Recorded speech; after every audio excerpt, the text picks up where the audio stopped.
اب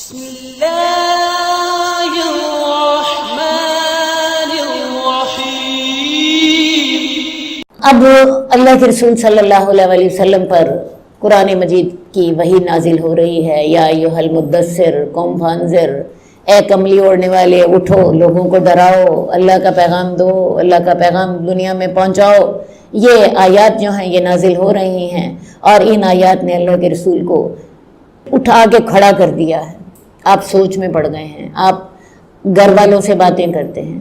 سب سے پہلے ایمان لانے والی کی توفیق کس کو ہوتی ہے؟ حضرت خدیجہ کو. مردوں اور عورتوں میں، ساری دنیا میں سب سے پہلے ایمان لانے کا شرف اللہ نے کس کے حصے میں رکھا تھا؟ حضرت خدیجہ کے حصے میں. حضرت خدیجہ آپ پر سب سے پہلے ایمان لاتی ہیں، اور ایمان لانے کے ساتھ ساتھ آپ کی بیٹیاں جو ہیں اس وقت کون کون آپ کے پاس موجود ہے؟ حضرت زینب سب سے بڑی، حضرت رقیہ، حضرت ام کلثوم، حضرت فاطمہ. حضرت فاطمہ اس وقت 5 سال کی ہیں، لیکن ساری ماں کے ساتھ بیٹے فوت ہو چکے ہیں.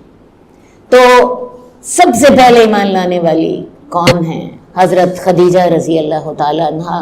اور آپ یہ دیکھیں اللہ تعالیٰ یہ شرف راہ جاتے نہیں کسی کو بخشتا. پیچھے سے حضرت خدیجہ کا جو سارا بیک گراؤنڈ میں نے آپ کو بتایا ہے، اور جو ساری آپ کی قربانیاں میں نے آپ کو بتائی ہیں، رسول اللہ صلی اللہ علیہ وسلم پر جو جان قربان کرنی ہے، وہ ساری قربانیاں آپ کے سامنے ہیں. تو اللہ تعالیٰ نے ان کو یہ شرف بخشا کہ سب سے پہلے ایمان لانے والی جو ہیں حضرت خدیجہ. اب سب سے پہلے ایمان لانے کے بعد ایمان لانے جب جو ہی وحی فرض ہوئی ہے تو آپ پر سب سے پہلی چیز جو فرض ہوئی ہے وہ نماز. حضرت جبریل آتے ہیں، رسول اللہ صلی اللہ علیہ وسلم کو نماز پڑھنا سکھاتے ہیں، وضو کرنا سکھاتے ہیں. خود وضو کرتے ہیں، خود نماز پڑھتے ہیں.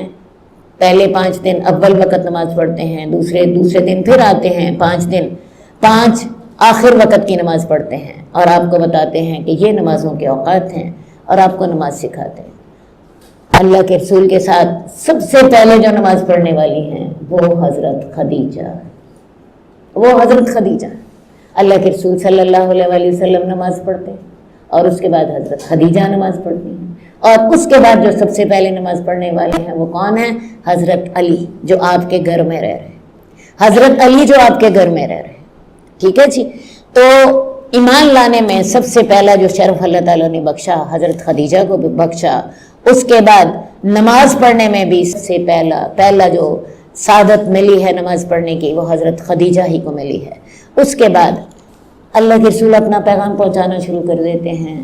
اب پیغام پہنچانے کے سلسلے میں جو آپ کی مخالفتیں ہیں، جو آپ کی دل آزاریاں ہیں، جو آپ پہ مصیبتیں آتی ہیں، میرا خیال ہے آپ سب کو پتہ ہے، میں ان کو نہیں دہراؤں گی.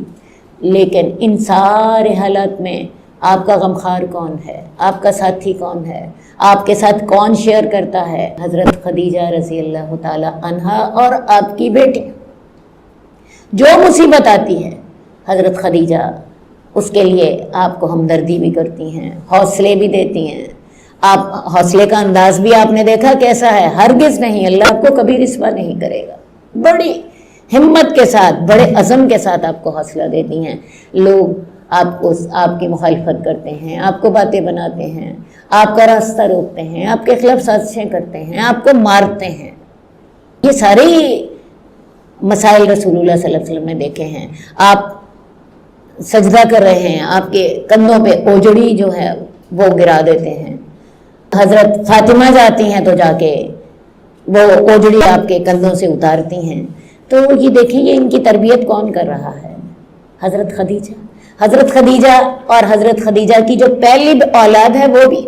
میں آپ کو ایک عجیب بات بتاؤں. حالہ جو ہیں وہ حضرت خدیجہ کے پہلے خامن سے بیٹا ہے. حضرت حالہ جو ہیں یہ اللہ کے رسول پر قربان ہونے والوں میں سے، اسلام کے لیے اپنی جان دینے والوں میں سے سب سے پہلے. اور یہ نتیجہ کس چیز کا تھا؟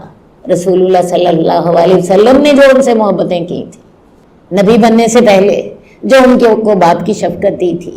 نتیجہ کیا ہوا کہ جب آپ پر وحی اتری ہے تو حضرت خدیجہ خود بھی ایمان لاتی ہیں، آپ کی بیٹیاں بھی ایمان لاتی ہیں اور آپ کے جو پہلے خاندانوں سے اولاد ہے وہ بھی ایمان لاتی ہے. عام طور پہ ان کا ذکر نہیں ہوتا احادیث میں، لیکن چونکہ میں اس وقت حضرت خدیجہ کا ذکر کر رہی ہوں تو حضرت خدیجہ کے پہلے شوہر سے جو بیٹے ہیں، حالہ ان کا نام ہے، یہ اسلام کی راہ میں سب سے پہلے شہید ہیں اور یہ رسول اللہ صلی اللہ علیہ وسلم کی حفاظت کرتے ہوئے ان کی جان گئی.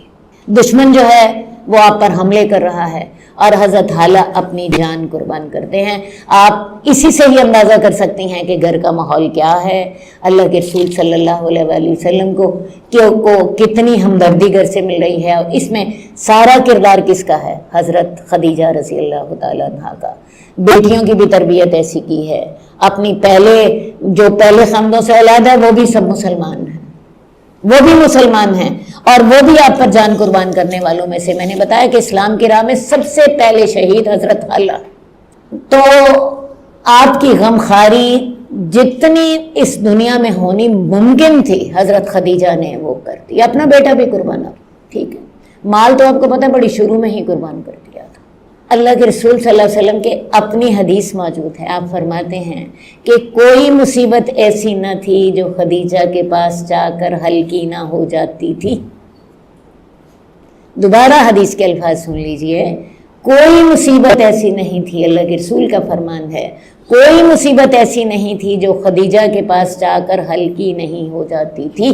آپ حضرت خدیجہ کے پاس جاتے، ان سے بات کرتے.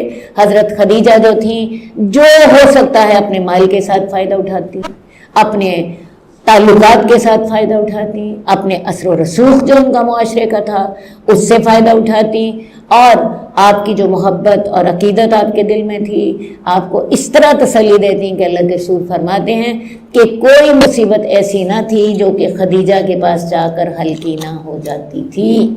ہاں جی، اپنے آپ کو بھی ذرا ساتھ ساتھ پرکھتے جائیے. ہم بھی بیویاں ہیں اپنے خامدوں کی، کیا خیال ہے؟ ہم بھی اپنے خامدوں کے ساتھ ایسے ہی چلتے ہیں.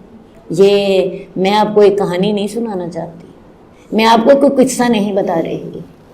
یہ سیرت خدیجہ کس لیے ہے؟ تاکہ ہم اس سے اپنے لیے عمل کے پھول چن سکیں، تاکہ اس سے ہم اپنے لیے گائیڈ لائنز لے سکیں.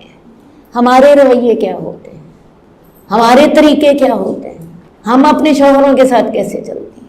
تو اللہ کے رسول کے الفاظ جو ہیں میرے دل میں بیٹھ گئے کہ کوئی مصیبت ایسی نہ تھی جو کہ خدیجہ کے پاس جا کر حل کی نہ ہو جاتی تھی.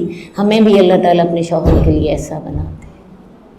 ہمارے شوہر بھی ہمارے ساتھ بیٹھیں تو ان کے اللہ ساری ان کی مشکلات آسان کر دے اور ہمیں اس قابل بنا دے کہ ہم ان کا اس طرح ساتھ دے سکیں. جئنا إلى الدنيا كي ندعو إلى الله لننشر الخير في الكون الذي حارى ونرسل العطر من روض الهدى الزاهي ويشرق السلم أنوارا وأنوارا.